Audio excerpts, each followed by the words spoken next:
а ніхто, по-моєму, не вистрибнув. Чи вистрибнув? По-моему, никого. Ні. Ну, щепки еще летят. Ну, вони там ці. Безсмертно. А там село якась є, що село впало. Самолет упал. Я бачу, ну на поселок упало. Да не, в лес.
Minutes before the hour now, and some of the best video we've gotten yet to help you see what happened.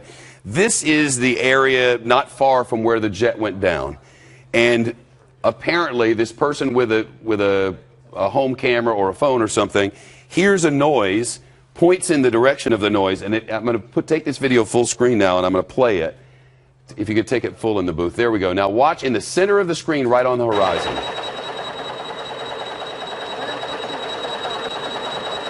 That, we believe, is the moment of impact when the Malaysian Airlines Flight 17 crashed to the ground. I'm going to re-rack it and start it back from the beginning and show it to you again. So you'll hear a noise first. And Nat's full on this, if you would. You'll hear a noise first, and then you'll see the explosion. Now listen.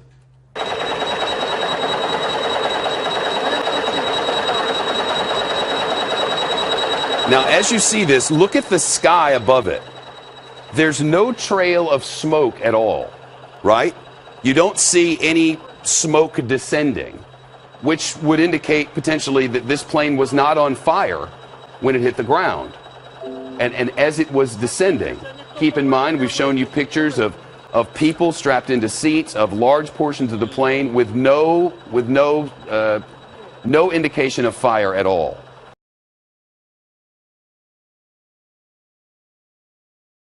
So there's no descending of this plane with a trail of smoke. This would suggest to us that whatever caused this plane to come down, in the early going, the reporting seems to be that it was most likely a missile from the ground.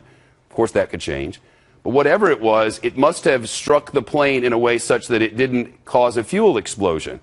In other words, it might have clipped part of the plane, made it unflyable. You remember the tweets from the New York Times reporter who suggested, I'm going to play this again, who suggested, or who said to us that, in fact, many of the people were still strapped into their seats, and that the placement of the pieces of the plane suggested to him that this plane might have had a somewhat controlled descent. Is it possible that a missile might have struck part of this plane, maybe broke off part of it, rendered it unflyable, but still somewhat controllable, and that there was a somewhat controlled descent of a plane not on fire that did not explode with more than half of the fuel necessary to reach its target, to reach its destination still on board, that the plane might have been unflyable but not exploded in the air, that the explosion didn't happen until it hit the ground. Again, for those of you just joining us, Malaysia Airlines Flight 17 down in eastern Ukraine, 295 people now confirmed killed. Investigators on scene are not from Ukraine. Investigators on scene are from this separatist break-off group. They are not allowing Ukrainians at the scene. Wonder what they're doing there. Wonder what they're doing there.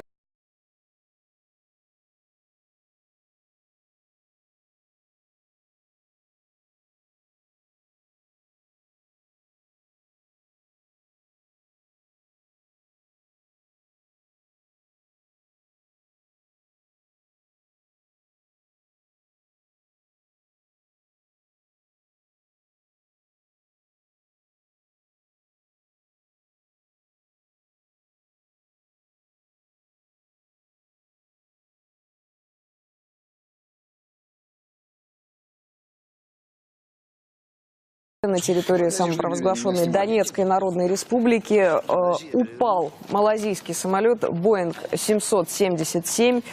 Погибли все находившиеся на борту пассажиры и члены экипажа. По данным малазийских авиалиний, на борту Боинга были 295 человек. В малазийских авиалиниях вот только что получили информацию от украинского пункта контроля за воздушным движением, что контакт с Боингом действительно был потерян. По предварительным данным, самолет был сбит, но при этом ни киевские власти, украинская армия, ни ополченцы не подтверждают свою причастность к этому. Ополченцы говорят, что не располагают они такой военной техникой, которая позволяет сбить самолет. Боинг летел на высоте 10 600 метров. Ну и действительно, 3 дня назад Служба национальной безопасности и обороны Украины закрыла полеты над территорией, где проводится антитеррористическая операция, то есть